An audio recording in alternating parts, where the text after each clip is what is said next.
Hello students, कैसे हैं आप सब लोग। तो वेलकम आप सभी का ऑनलाइन क्लासेस में।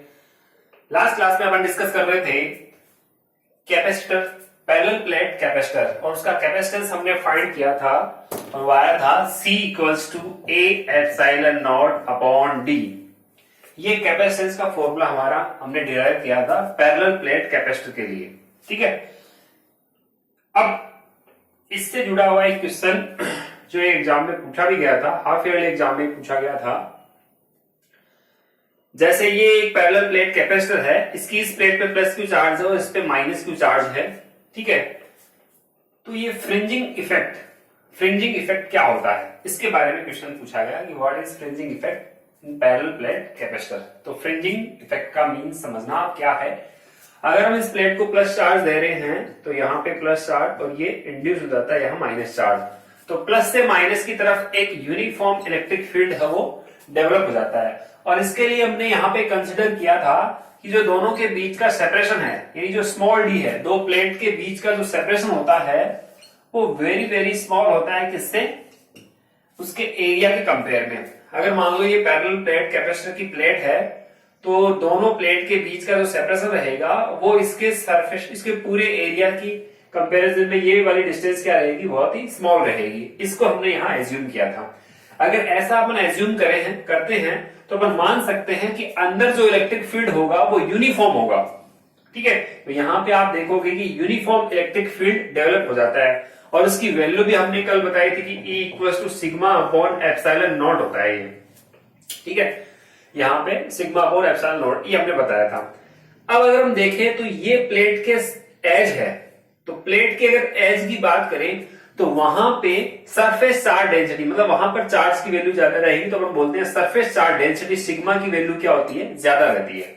अब सिग्मा इक्वल्स टू क्या होता है, क्यू अपॉन ए, यानी चार्ज अपॉन एरिया। यहां पे अपन देखते हैं ये एक शार्प एज है और अगर शार्प एज का एरिया क्या होता है, कम, तो यहां सरफेस चार्ज डेंसिटी क्या रहेगी, ज्यादा।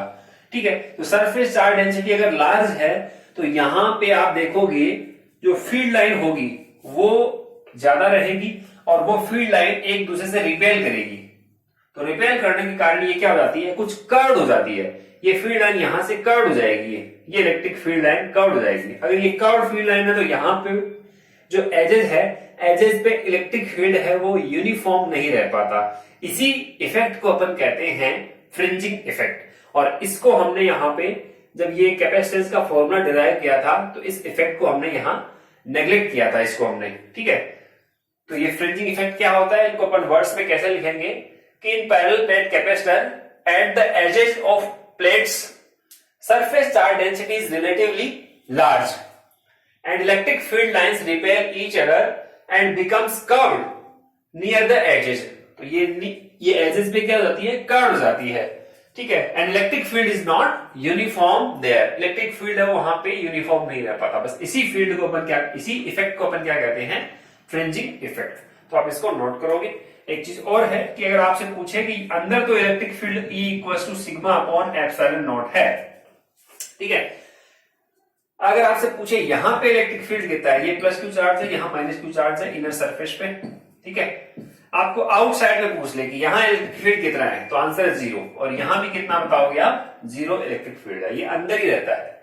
रीजन आपको पता ही है कि डिस्टेंस पे तो डिपेंड करता नहीं है, तो यहाँ पे ये प्लस के कारण इस तरफ होता है, माइनस के कारण इस तरफ हो जाएगा, तो एक दूसरे को कैंसिल आउट करेंगे। सिमिलरली यहाँ भी माइनस के कारण इस तरफ, प्लस के कारण इस तरफ, तो ये दोनों ही और इलेक्ट्रिक फील्ड है वो 0 रहेगा और बीच में sigma upon epsilon not. Okay students, तो आप इसको नोट करना।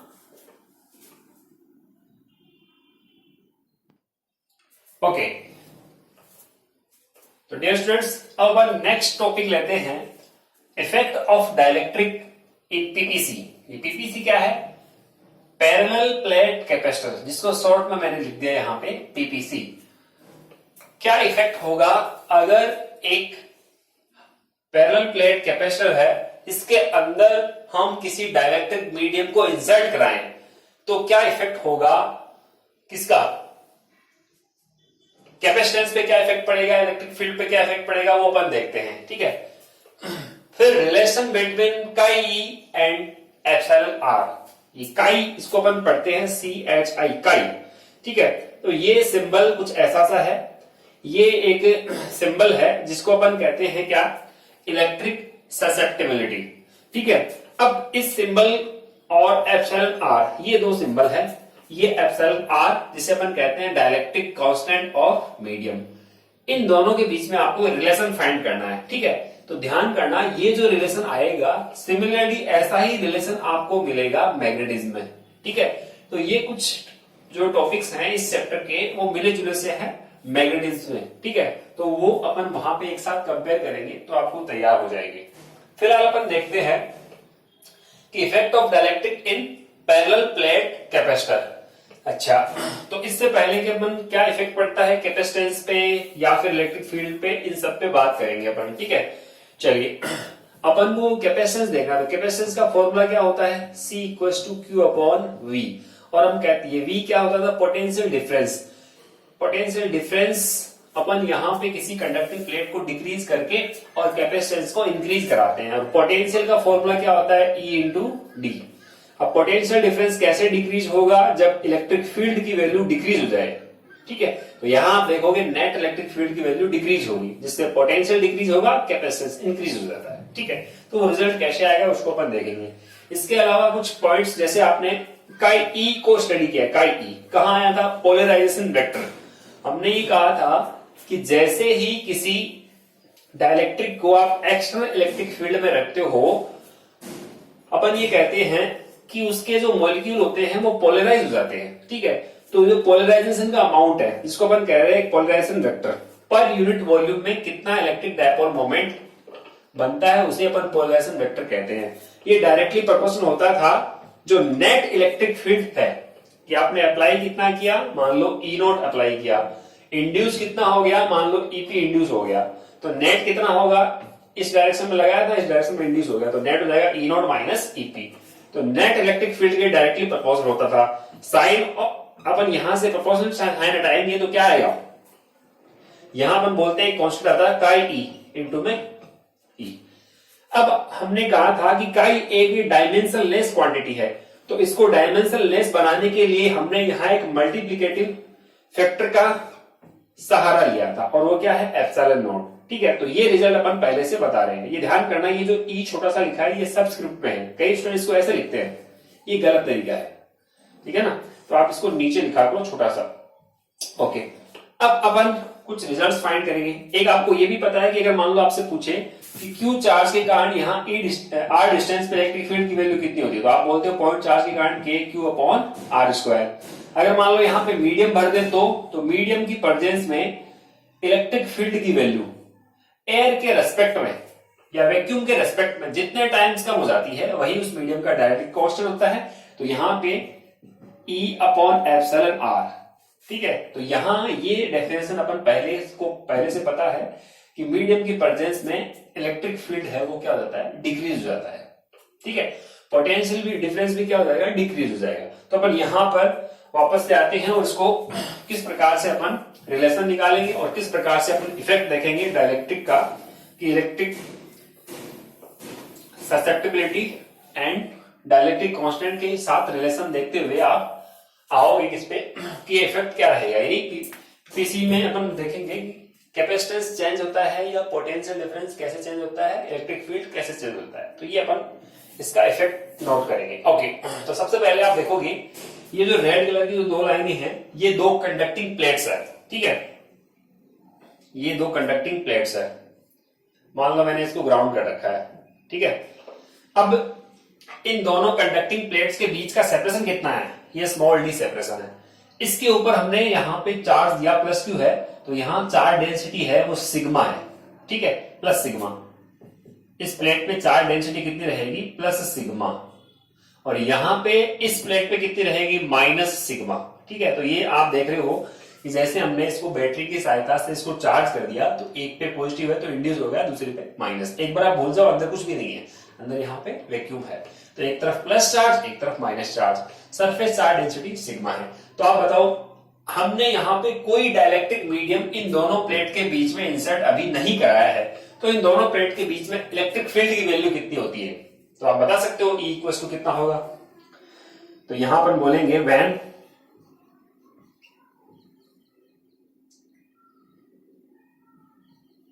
डाइलेक्ट्रिक मीडियम,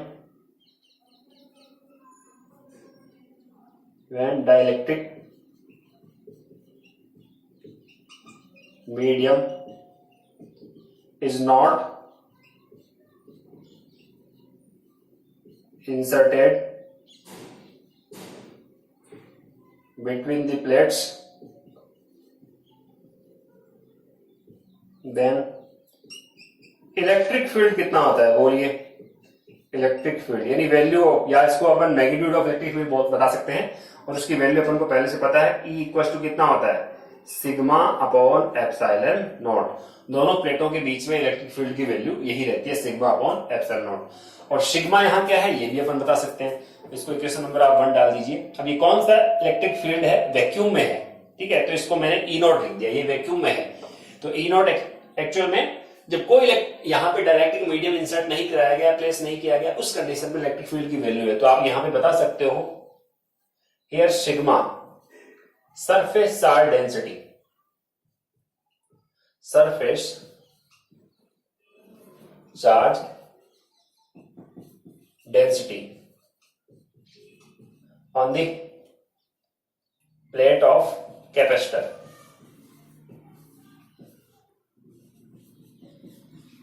ठीक है, ये कैपेसिटर की प्लेट पे सरफेस चार्ज डेंसिटी है सिग्मा, ठीक है ना, वो प्लस माइनस अपन को पता है ही।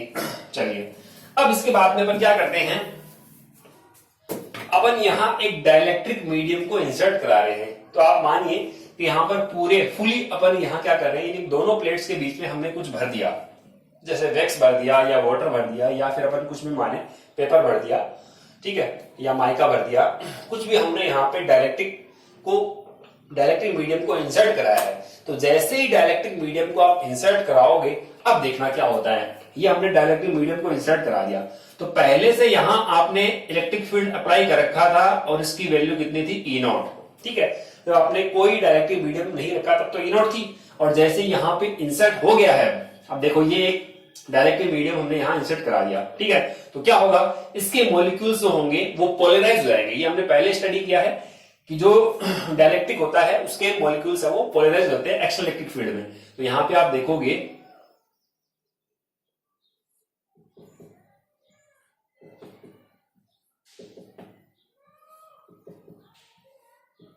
ठीक है, ऐसे मॉलिक्यूल्स पोलराइज हो जाएंगे यहां पे। तो मैं इसको थोड़ा ही बना रहा हूं, वैसे आप चाहें तो इसको बढ़ा सकते हैं।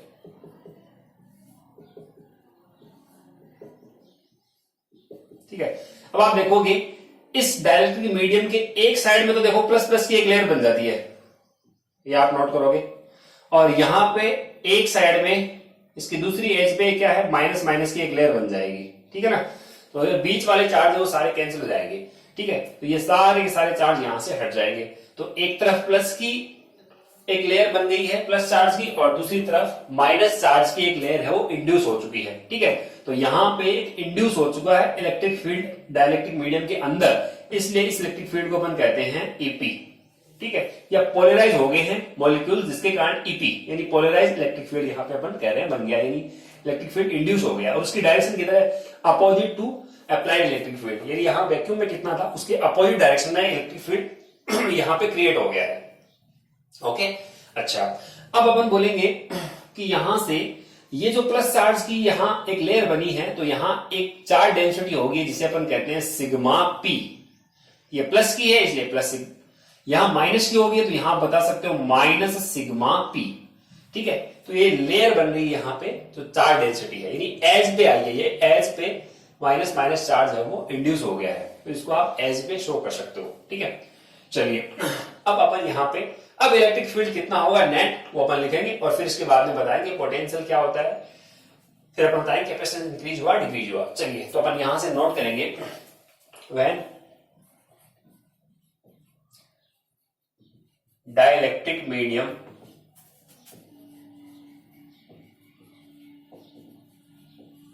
इंसर्टेड, पहले तो आपने इंसर्ट नहीं करवाया था, अब अपन इंसर्ट कर रहे हैं, dielectric medium inserted between plates, then dielectric molecules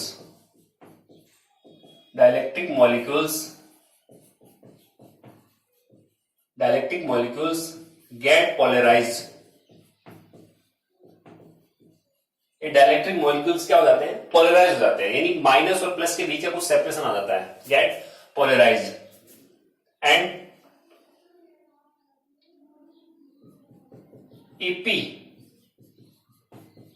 electric field is induced,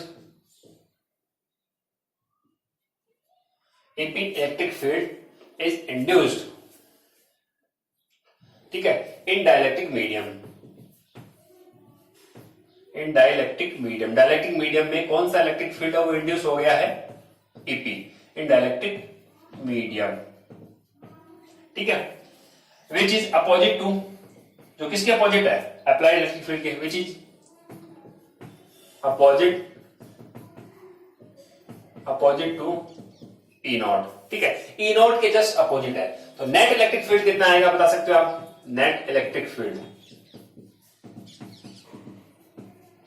net electric field को अपन E से शो कर दें, E इक्वल्स टू अप्लाई कितना किया था, E नॉट, इंड्यूस कितना हुआ, EP, ठीक है। अब E नॉट में से EP क्यों घटाया हमने, तो अपन बताएंगे कि यहाँ पे जो मीडियम आपने इंसर्ट किया है तो उसमें जो इलेक्ट्रिक फील्ड इंड्यूस होता है उसकी वैल्यू अप्लाइड इलेक्ट्रिक फील्ड से स्मॉल ही होती है, ठीक है, क्योंकि अपन कहते हैं यहाँ पे हमने अगर 100 न्यूटन पर कूलम लगाया है तो इसमें 10 या 20 या फिर 30 न्यूटन पर कूलम का ये इलेक्ट्रिक फील्ड है वो इंड्यूस होता है, ठीक है, यानी इससे कम ही रहती है इसकी वैल्यू, और वैसे वो डिपेंड भी करेगी डाइलेक्ट्रिक स्ट्रेंथ, ठीक है, अलग अलग मीडियम की प्रॉपर्टी के बेसिस पे।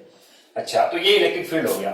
अब आप बताओगे कि इलेक्ट्रिक फील्ड कितना है, E इक्वल टू, ये तो कितना होता है सिग्मा अपॉन एप्सिलॉन नॉट, ठीक है, माइनस अंदर वाला जो डाइलेक्ट्रिक मीडियम इसके अपन बात कर रहे हैं, तो यहाँ पे चार्ज डेंसिटी सिग्मा P है, तो यहाँ सिग्मा की जगह क्या आ जाएगा, sigma P upon epsilon not. तो इसको आप ऐसे भी लिख सकते हो, एप्सिलॉन नॉट यहाँ मैंने एलसीएम ले लिया, तो ये सिग्मा माइनस सिग्मा P, ठीक है। ये इलेक्ट्रिक फील्ड कौन सा है, नेट इलेक्ट्रिक फील्ड है, यानी in the presence of electric field, in the presence of medium, medium की प्रेजेंस में इलेक्ट्रिक फील्ड की वैल्यू है ये, ठीक है। तो यहाँ पे इसको नेट भी बोल सकते हो, ये नेट इलेक्ट्रिक फील्ड है ये, ओके, ठीक है। इसको इक्वेशन नंबर आप डाल दीजिए 2। अब हमने ये पहले से स्टडी कर रखा है कि अगर यहाँ पे कोई इलेक्ट्रिक फील्ड है प्लस चार्ज के कारण E, और मैंने यहां मीडियम इंसर्ट करा दिया, अब इलेक्ट्रिक फील्ड कितना आएगा, तो पहले के रेस्पेक्ट का 1 अपॉन एप्सिलॉन r टाइम्स, ठीक है। तो अपन यहां बोल सकते हैं by the definition of dielectric constant, by the definition of dielectric constant, ये कांस्टेंट है, मैं शॉर्ट में लिख देता हूं, by the definition of dielectric constant medium की प्रेजेंस में इलेक्ट्रिक फील्ड कितना होता है, E अपॉन एप्सिलॉन r, यानी जो अप्लाई किया गया है उसका 1 अपॉन एप्सिलॉन r टाइम्स हो जाता है। इसको इक्वेशन नंबर 2 अपन डाल देंगे, ठीक है। अच्छा, अब आपको पता है कि ये दोनों इलेक्ट्रिक फील्ड क्या होने चाहिए, ये दोनों के दोनों इलेक्ट्रिक फील्ड होंगे इक्वल। कैसे होंगे, क्यों, क्योंकि अपन बोल रहे हैं पहले यहाँ पे ये नेट है, यानी in the presence of dielectric, और ये भी क्या है, in the presence of dielectric by the definition. तो E नॉट को आप क्या लिख सकते हो, सिग्मा अपॉन एप्सिलॉन नॉट, और पहले से यहाँ क्या है एप्सिलॉन r, इसको इक्वेशन नंबर डाल दीजिए 3, ठीक है। तो अपन बोलेंगे फ्रॉम इक्वेशन 2 एंड 3, इसको m लिखो या नेट लिख सकते हो, m का मींस मीडियम था, तो मीडियम की प्रेजेंस में वो नेट के इक्वल ही रहेगा, ये अपन को पता है, यानी ये दोनों इक्वल है। तो 2 और 3 से आप क्या बताओगे, इन दोनों को इक्वेट कर दो आप, तो ये बनेगा sigma upon epsilon not epsilon r, ठीक है, equals to sigma minus sigma p upon epsilon not, ठीक है। यहां से एप्सिलॉन नॉट कैंसिल हो जाएगा, ठीक है। अब आप यहां से एप्सिलॉन सिग्मा p की वैल्यू को इस तरफ लेके आओगे, सिग्मा p को इस तरफ लेके आओगे, प्लस का हो गया, और इस सिग्मा को राइट साइड में ट्रांसफर कर दो आप, ठीक है।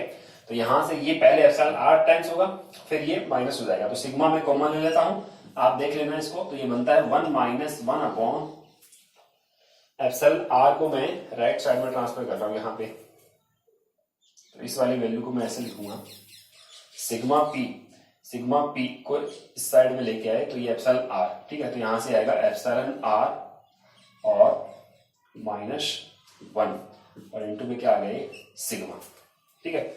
इसको अपन ऐसे लिखेंगे, एक चीज मैं यहाँ पे बीच में बताना भूल गए कि यहाँ पे आप नोट कर रहे हो कि नेट इलेक्ट्रिक फील्ड यहाँ पे क्या हो गया है, पहले के रेस्पेक्ट में कम हो गया है। तो आपको पता है इलेक्ट्रिक फील्ड अगर कम होता है तो पोटेंशियल डिफरेंस भी क्या होगा, कम होगा, और पोटेंशियल डिफरेंस कम होगा इसका मतलब कैपेसिटेंस क्या होगा, इंक्रीज होगा। तो ये जो इफेक्ट है ना यहाँ पे, तो अपन यहाँ पे एक लाइन यहाँ नोट कर सकते हैं कि वो लास्ट में नोट कर लो बोले कि इलेक्ट्रिक फील्ड की वैल्यू डिक्रीज हुई, पोटेंशियल डिफरेंस की वैल्यू डिक्रीज हुई, कैपेसिटेंस की वैल्यू भी क्या होगी, डिक्रीज हो गई है। ठीक है, तो इन दोनों इक्वेशंस को हमने यहाँ पे इक्वेट किया है। ठीक है, और इक्वेट करने के बाद में आपने यहां से को इस तरफ लेके आए, और एक मिनट मैंने गड़बड़ कर दी क्या, इसको अगर हम लेफ्ट साइड में लेके आते हैं तो ये सिग्मा पी बनता है, और ये यहाँ पे सिग्मा रहेगा, और ये minus sigma upon epsilon R ऐसे बनेगा, सॉरी।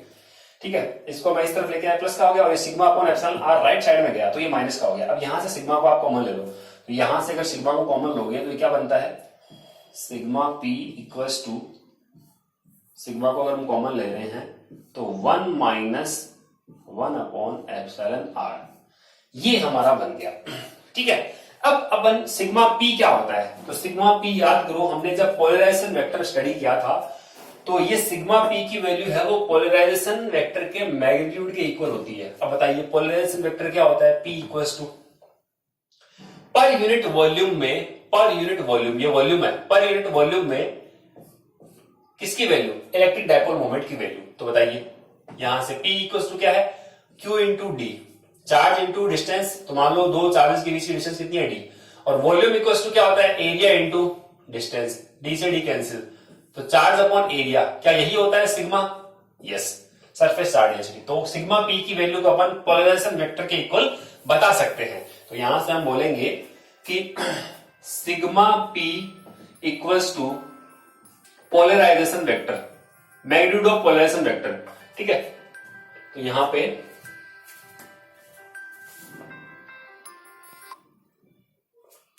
यस, यहां पे हम लिखेंगे पोलराइजेशन वेक्टर, पोलराइजेशन या मैग्नीट्यूड ऑफ पोलराइजेशन वेक्टर लिख दो भले,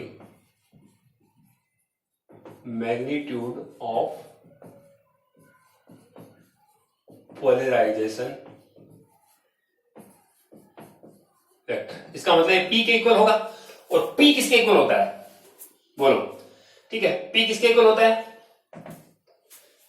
पोलराइजेशन वेक्टर की वैल्यू हमने स्टडी की थी एप्सिलॉन नॉट टाइम्स काई ई इंटू में जो आपने इलेक्ट्रिक फील्ड अप्लाई किया, यानी नेट इलेक्ट्रिक फील्ड जो होता है उसके इक्वल होती है, ये हमें पता है पहले से।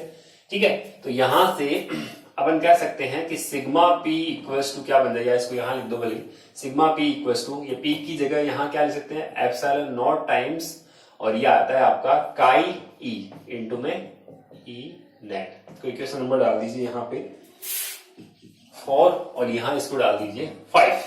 फ्रॉम इक्वेशन 4 और 5 दोनों को आप कंपेयर करोगे तो आपको रिलेशन मिल जाएगा। तो आप यहां से बोलोगे फ्रॉम इक्वेशन 4 एंड 5, बोलिए ये भी सिग्मा पी है, ये भी सिग्मा पी है, तो राइट हैंड साइड की टर्म्स को आप इक्वेट कर दो, तो ये एप्सिलॉन नॉट टाइम्स काई E into E net. E net है कितना भाई, इसकी वैल्यू अपन पुट करेंगे, ई नेट की वैल्यू कितनी होगी 1 माइनस, ये तो मैं लिख देता हूं यहां से एप्सिलॉन आर। ई नेट की वैल्यू कितनी है, तो ई नेट की वैल्यू है sigma upon epsilon not epsilon R. ठीक है, तो यहां से आप देखोगे एप्सिलॉन नॉट का E sigma upon epsilon not epsilon R, ये एप्सिलॉन नॉट से एप्सिलॉन नॉट क्या हो गया, कैंसिल, और यहां आया राइट साइड में sigma 1 minus epsilon R, sigma से सिग्मा भी क्या हुआ, कैंसिल। अब यहां लेफ्ट साइड में ओनली काई है और ये एप्सिलॉन आर, एप्सिलॉन आर को राइट साइड में ट्रांसफर करोगे तो यहां तो आ जाएगा एप्सिलॉन आर, और यहां माइनस ये इससे मल्टीप्लाई होगा तो कैंसिल हो जाएगा इससे, तो यहां फाइनल रिजल्ट जो आपका आएगा वो आएगा epsilon R minus 1। This is relation between chi E and epsilon R, relation between chi E and epsilon R. जब मैग्नेटिज्म में स्टडी करोगे तो यहां होगी मैग्नेटिक ससेप्टेबिलिटी, और यहां होगा एप्सिलॉन आर की बजाय म्यू आर, जिसे अपन कहेंगे मैग्नेटिक परमिएबिलिटी। ये तो होती है क्या, डायरेक्ट्रिक कांस्टेंट बोल दो या रिलेटिव परमिटिविटी बोल सकते हैं इसको। ठीक है, अब कई बुक्स में अपन देखते हैं ये एप्सिलॉन नॉट टाइम्स यहाँ पे इसके ब्रैकेट के साथ मल्टीप्लाई होता है, तो अपन पहले बता रखे हैं कि यहाँ पे कई बुक्स में एप्सिलॉन नॉट नहीं है, उसका रीजन अपन बता रहे हैं कि वो दूसरी यूनिट, दूसरा अपन बोलते हैं सिस्टम यूज कर रहे हैं, अपन ऐसा सिस्टम की बात कर रहे हैं। ठीक है ना, और वो सिस्टम यूज कर रहे हैं सीजीएस या फिर गाउसियन यूनिट में उसको बता रहे हैं, तो अपन ऐसा यूनिट के अकॉर्डिंग बिल्कुल ठीक है। तो ये रिलेशन हमारा आ गया काई ई और एप्सिलॉन आर के टाइम्स में, ठीक है। तो ये रिलेशन हो गया electric susceptibility and dielectric constant के बीच में। तो फाइनली हमारा कंक्लूजन क्या निकला? कंक्लूजन ये है कि इलेक्ट्रिक फील्ड की वैल्यू डिक्रीज हुई, पोटेंशियल डिफरेंस डिक्रीज हुआ, साथ साथ में कैपेसिटेंस भी डिक्रीज हुआ, ठीक है। तो अपन बोलेंगे effect of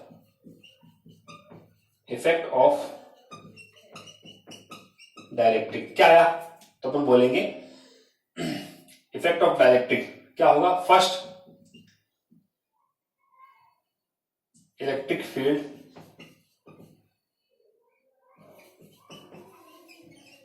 decreases, electric field साथ साथ में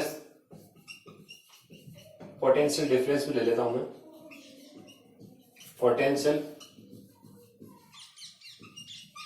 डिफरेंस क्या हो रहा है? अभी डिक्रीज हो रहा है, ठीक है ना। यहां पर निकलेंगे दोनों के दोनों क्या हो रहा है? Decreases and capacitance increases. Capacitance of PPC बोल सकते हो आप, कैपेसिटेंस ऑफ कैपेसिटर बोलना वाली, कैपेसिटर इंक्रीजेस, ठीक है। तो आप इसको नोट करेंगे, यस।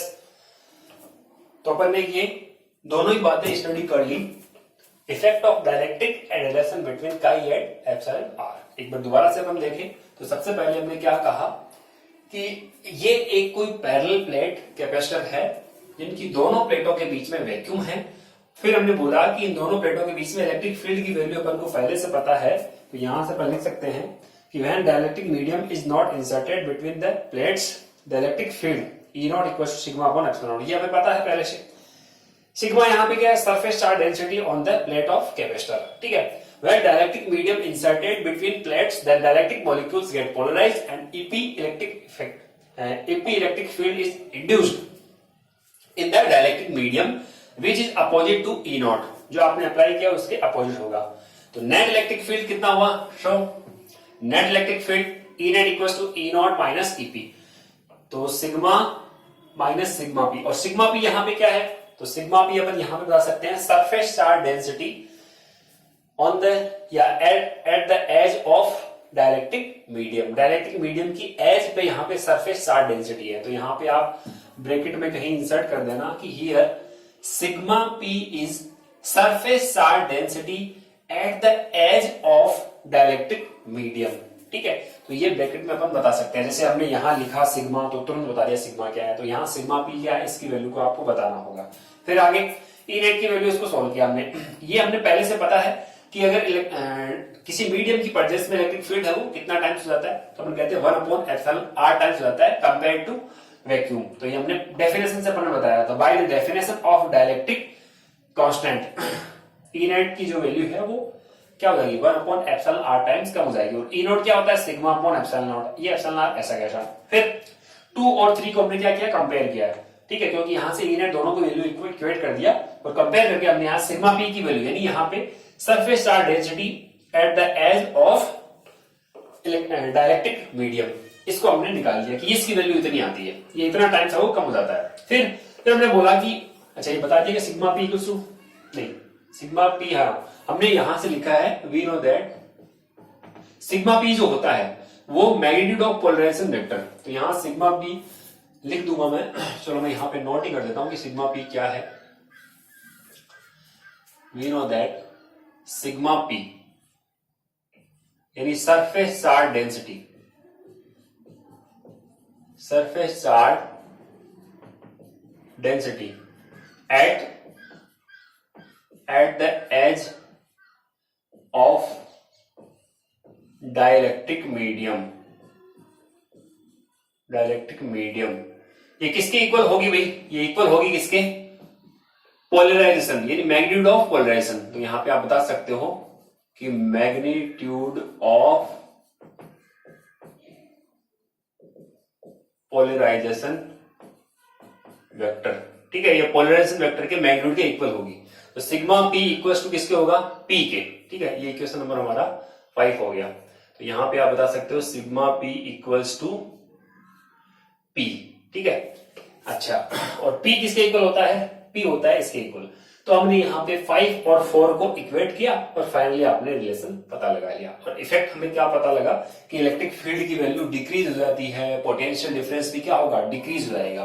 कैसे हो जाएगा पोटेंशियल डिफरेंस? क्योंकि अपन को पहले से पता है कि V equals to E into D. अगर E डिक्रीज हुआ तो D तो कांस्टेंट है, इसका मतलब पोटेंशियल डिफरेंस भी डिक्रीज हुआ है। और पोटेंशियल डिफरेंस अगर डिक्रीज हुआ है तो Q अपॉन V से चार्ज वही है, पोटेंशियल अगर डिक्रीज होगा तो कैपेसिटेंस क्या हो गया? इंक्रीज हो गया। वही हमने यहाँ पे वर्ड्स में लिखा है, electric field and potential difference decreases and capacitance of capacitor increases. तो इनको अपन यहां से नोट कर सकते हैं, ठीक है। तो अब आप यहां से नोट करना स्टार्ट करेंगे, आपकी हेडिंग यहां से रहेगी ये, और इसको पूरा एंड तक आप नोट करोगे। तो ओके स्टूडेंट्स, थैंक यू, आज तक के लिए इतना ही।